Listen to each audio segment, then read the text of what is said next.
बिस्मिल्लाहिर्रहमानिर्रहीम नहमदु व नुसल्ली अला रसूलिल करीम।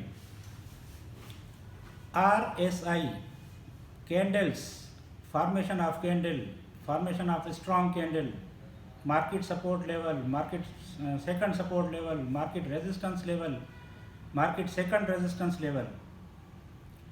ये वो टर्मिनोलॉजीज़ हैं जो उन लोगों ने ज़रूर सुनी होंगी जो या तो बिज़नेस से वाबस्ता हैं या फाइनेंस से वाबस्ता हैं, और स्पेशली जो लोग स्टॉक एक्सचेंज से वाबस्ता हैं उन लोगों ने ये ज़रूर टर्मिनोलॉजी सुनी होंगी। अब सवाल ये पैदा होता है कि क्या ये टर्मिनोलॉजी ये बेसिकली इसलिए दी जाती हैं ताकि लोगों को गाइडेंस मिल सके। तो क्या गाइडेंस लोगों को मिलती है इन चीज़ों से? मेरा नहीं ख्याल कि कभी मिलती। मैं कि पिछले कोई 15-18 साल से स्टॉक एक्सचेंज में काम कर रहा हूँ। आप यकीन करें इन चीज़ों का कोई फ़ायदा नहीं होता। दे डजेंट वर्क एट ऑल।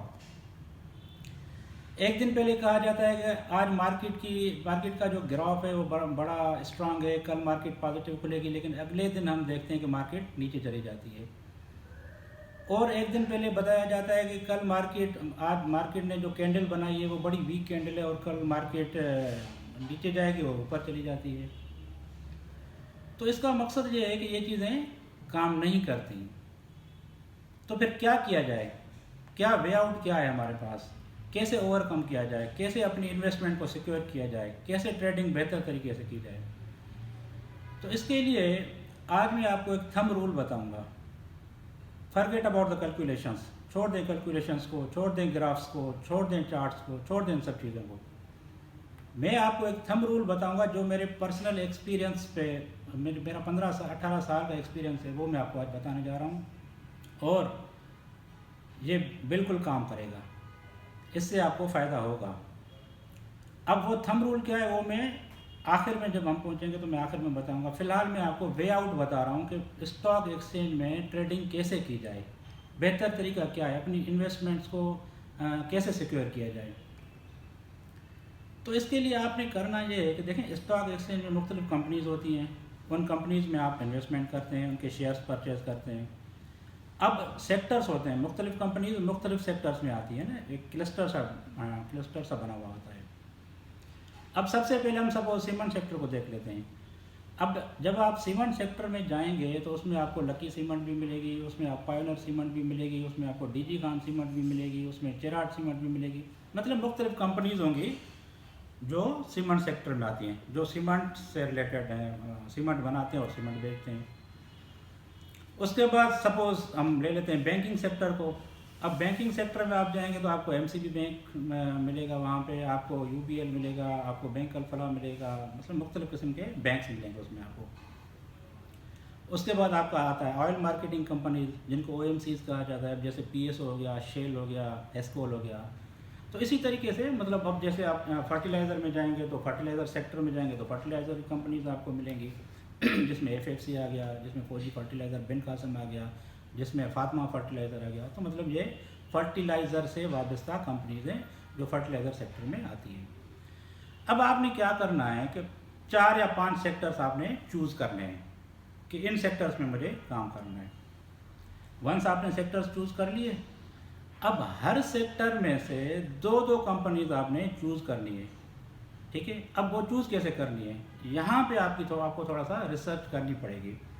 और ये कोई इतना बड़ा मुश्किल भी नहीं है ना, आप इंटरनेट पे जाएंगे, इन कंपनीज़ को देखेंगे, इनके बारे में तो आपको इन्फॉर्मेशन मिल जाएगी।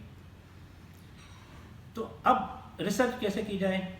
अब सबसे पहले आपने जो कंपनी सेक्टर्स चूज़ कर लिए, अब उन कंपनीज़ को आपने देखना है कि इनकी फाइनेंशियल स्ट्रेंथ क्या है इन कंपनीज़ की। नंबर 1 आपको फाइनेंशियल स्ट्रेंथ देखनी है उनके एसेट्स कितने हैं, उनकी प्रोडक्ट्स मार्केट में बिकती भी है या नहीं बिकती, मार्केट शेयर कितना है उनका, और उनकी प्रोडक्ट्स मार्केट में अवेलेबल हैं या नहीं है। ठीक है, ये चीज़ें सब आप कर लेंगे। उसके बाद आपने देखना है कि इनका फाइनेंशियल डिविडेंड पे आउट कितना है, ये साल में कितना डिविडेंड देते हैं लोगों को। तो जो कंपनीज सबसे ज़्यादा डिविडेंड देती हैं, जो फाइनेंशियली स्ट्रॉन्ग कंपनीज हैं, वो आपने रिसर्च करनी है। जब आपको पता चल जाएगा, उसके बाद आपने उन 2-2 हर सेक्टर में से 2-2 कंपनीज अगेन साइड पे कर देनी है। अब सपोज आपने 5 सेक्टर्स चूज़ कर लिए हैं, और हर सेक्टर में से दो दो कंपनीज आपने साइड पे कर ली, तो टोटल कितनी कंपनीज हो गई अप्रॉक्सीमेटली आपके पास 10 कंपनीज हो गई। अब आपने इन 10 कंपनीज में इन्वेस्टमेंट करनी है। अब आती है, अब जो मैंने आपको थंब रूल बताया, अब उसकी बारी आती है कि अब इन्वेस्टमेंट करनी कैसे है इन कंपनीज में। तो अब आपके पास सपोज एक एग्जांपल मिसाल के तौर पे ले लेते हैं कि आपके पास 1 लाख रुपए हैं जो आप इन्वेस्टमेंट करना चाहते हैं स्टॉक एक्सचेंज में। तो अब आपने किसी एक कंपनी में या किसी एक सेक्टर में और एक ही टाइम पे पूरा 1 लाख रुपए नहीं खर्च कर देना। अब आपने क्या करना है कि इन 10 कंपनीज में आपकी जो भी आपके पास आपका फाइनेंशियल स्ट्रेंथ है, अब 1 लाख है, 10 लाख है, 1 करोड़ है, वाट एवर जो भी आप करना चाहते हैं, तो वो आप इक्वली डिस्ट्रीब्यूट कर दें इन 8-10 कंपनीज में। तो डिस्ट्रीब्यूशन भी हो गई, सेक्टर भी चूज़ कर लिया आपने, कंपनीज भी सिलेक्ट कर ली, अब आपने इन्वेस्टमेंट भी माइंड बना लिया कि किस कंपनी में कितनी इक्वली डिस्ट्रीब्यूशन करनी है ना। अब ये एक चीज़ आपकी, एक चैप्टर आपका मुकम्मल हो गया। अब जो थंब रूल मैं आपको बता रहा हूँ वो ये आपने एक चीज़ नोटिस की होगी, जो लोग स्टॉक एक्सचेंज में ऑलरेडी काम कर रहे हैं, कि साल में कम अज़ कम एक दफ़ा ऐसा आता है कि मार्केट जब 20 से 25% नीचे चली जाती है और 20 से 25% मार्केट ऊपर भी चली जाती है। वो टाइम आपने पकड़ना है, साल में एक दफ़ा आता है ये टाइम, वो टाइम आपने पकड़ लेना है कि वो कब। अच्छा, ये पता कैसे चलेगा? एक तो ये आपको एक्सपीरियंस, जो लोग ऑलरेडी काम कर रहे हैं उनको तो पता है, लेकिन जो नए लोग हैं, एक तो इसके लिए एक्सपीरियंस रिक्वायर्ड है, नंबर 1। नंबर 2, मार्केट की जो स्क्रीन होती है ना, ऐसा नहीं है कि आपने पैसे डाल दिए और घर जाके बैठ गए, नहीं, आपको स्क्रीन को ज़रूर देखना है डेली। तो 15 मिनट देख लें, 1 घंटा देखें, 2 घंटा, जितना भी आपको टाइम मिलता है, स्क्रीन को ज़रूर देखा करें डेली। बेहतर तो ये है कि आप जितना भी मार्केट 5-6 घंटे ओपन रहती है तो आपने 5-6 घंटे ही स्क्रीन को चेक करते रहना है। लेकिन अगर नहीं कर सकते तो कुछ ना कुछ टाइम ज़रूर रोज़ाना दिया करें स्क्रीन को, तो आपको पता चल जाएगा कि मार्केट अब कितना नीचे गिर चुकी है या कितना ऊपर। अच्छा, जब आपने ये कर लिया उसके बाद आपने क्या करना है, जब वेट करना है फिलहाल ना। जैसे मार्केट जिस दिन गिरना शुरू हो गई तो पहले दिन आपने कोई ख़रीदारी नहीं करनी, छोड़ दें, गिरने दें मार्केट को। आज गिर गई, सपोज 1-1.5-2% आज मार्केट गिर जाती है, बैठ जाएं, कल फिर 2% गिर जाएगी मार्केट। अब कल 1-1.5-2% कल अगर मार्केट गिर गई तो इसका मतलब है मार्केट 3 या 4% टोटल गिर चुकी है मार्केट। अच्छा, फिर ऐसे करते जाएंगे आहिस्ता आहिस्ता, तो 3 दिन, 4 दिन, 5 दिन, 8 दिन, 10 दिन, जब मुसलसल मार्केट गिरती रहेगी तो टोटल जब एक्यूमुलेट करेंगे तो आपको पता चल जाएगा कि मार्केट अब 20 से 25% गिर चुकी है। अच्छा, अब जब 5 या 10% मार्केट गिर जाए तो आपने क्या करना है, बाइंग आहिस्ता आहिस्ता शुरू करने देनी है मार्केट में। अब आप, this is the right time to buy. लेकिन पहले ही दिन पूरा 1 लाख रुपए नहीं खर्च कर देना। पहले दिन आपने, अब देखें, सपोज 1 लाख रुपए आपके पास है तो उसका आप 10-10 हज़ार रुपये करके या 20-20 हज़ार रुपये करके 5 सेशंस में आप उसको बाय करते रहें आहिस्ता आहिस्ता। माफ़ कीजिएगा, 10-15 लाख रुपए की बाइंग आज आपने की, 10-15 हज़ार रुपये की आज आपने कर दी हर सेक्टर में, ठीक है, और 10-15 हज़ार रुपये की फिर कल कर दी आपने। जैसे मार्केट गिरती जाएगी आहिस्ता आहिस्ता आपने बाइंग करते जाना है, अपना पोर्टफोलियो अक्यूमुलेट करते जाना है। जब मार्केट 20 से 25% गिर जाएगी तो आपके पास जो इन्वेस्टमेंट होगी वो भी आप सारी खर्च कर चुके होंगे। अब आपके पास एक हैंडसम पोर्टफोलियो, आपके इन्वेंट्री आपके पास आ चुकी होगी। अब आपने बैठ जाना है। अब देखिए, मार्केट जब 20 से 25% गिर जाती है ना, हफ्ते में, 10 दिन में या 15 दिन में या 20 दिन में, तो जब मार्केट नीचे मतलब 20-25% गिर चुकी होती है तो फिर फ़ौरन से ऊपर उठना शुरू हो जाती है। ये थंब रूल है। जब मार्केट गिर रही है तो आपने बाइंग करनी है। लोग डर जाते हैं, मार्केट गिर रही होती है तो सब सेल कर रहे होते हैं। आप जब मार्केट गिर रही होती है तो this is golden opportunity to crash, उसमें आपने माल बेचना नहीं है। मार्केट गिर रही है तो आपने माल खरीदना है। जब दुनिया बेचे तो आप खरीदो। जब मार्केट बढ़ना शुरू होगी फिर आपने माल अपना आहिस्ता आहिस्ता। अच्छा, अब जब बेचने की टाइम आएगा तो एक साथ पूरा माल नहीं बेचना। अगेन वो स्ट्रेटेजी अपनानी है, 15-15, 20-20% करके आप आहिस्ता आहिस्ता माल बेचते जाएं। जो सबसे आखिर में ख़रीदा होगा, वो सपोज आपने कोई 50 रुपये में शेयर ख़रीदा था सबसे आखिर में ना, अब जब मार्केट जिस दिन उठेगी ना तो पहले दिन वो 52 रुपये का हो जाएगा। अगले दिन वो 55 रुपये का हो जाएगा। एक एग्जांपल दे रहा हूँ ना। तो सपोज 2-3 रुपये आपका वो शेयर बढ़ गया, तो आपने जो सबसे आखिर में माल ख़रीदा हुआ है वो आप ऐसा ऐसा ऑफलोड करते जाएंगे। तो 10-15% आज ऑफलोड कर दिया, 10-15% फिर कल जब मार्केट ऊपर जाएगी 10-15% फिर ऑफलोड करना है।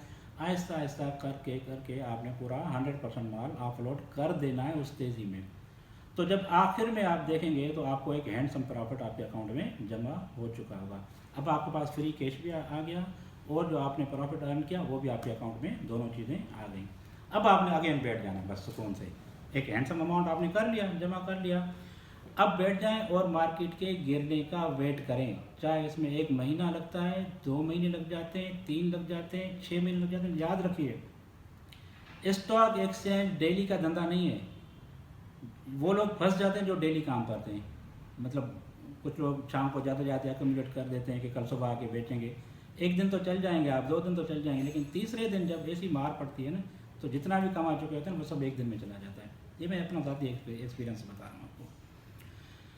तो इस चीज़ का दोस्तों आपने ख्याल रखना है, जो मैंने अभी आपको चीज़ें बताई हैं। अगर आप अगेन आई से कि डिसीजन आपका होगा, चॉइस आपकी है। अगर आप इसको समरूल को मेरे को सही समझते हैं तो एक दफ़ा इसको आप फॉलो करके देख लीजिएगा। मैं आपको यकीन दिलाता हूँ कि इंशाल्लाह आपको फ़ायदा होगा, इससे नुकसान नहीं होगा। अगर नुकसान होगा भी नहीं तो बहुत कम होगा, फ़ायदा ज़्यादा होगा। इस ट्रेंड को बस आप चलते रहें और मुझे दुआ दीजिएगा जब आप इंशाल्लाह आप प्रॉफिट में जाएंगे। तो ख़त्म करते हैं आज की बात, और once again thank you for watching this video. अच्छा हाँ, दूसरी बात ये है कि अगर आपने किसी भी कंपनी के हवाले से या जो मैंने आपको आज बातें बताई हैं इसके हवाले से कोई भी मज़ीद इन्फॉर्मेशन चाहिए या कोई भी चीज़ आप डिस्कस करना चाहते हैं तो आप कमेंट्स में काइंडली लिख दीजिएगा। मैं आपको फ़र्दन इंडिविजुअली सबको जवाब भी दूंगा और सबको जो जो जितना मुझे आता है उतना मैं आपको गाइड भी कर दूंगा। So thank you so much, और अल्लाह हाफ़िज़ एंड पाकिस्तान ऑलवेज़ जिंदाबाद।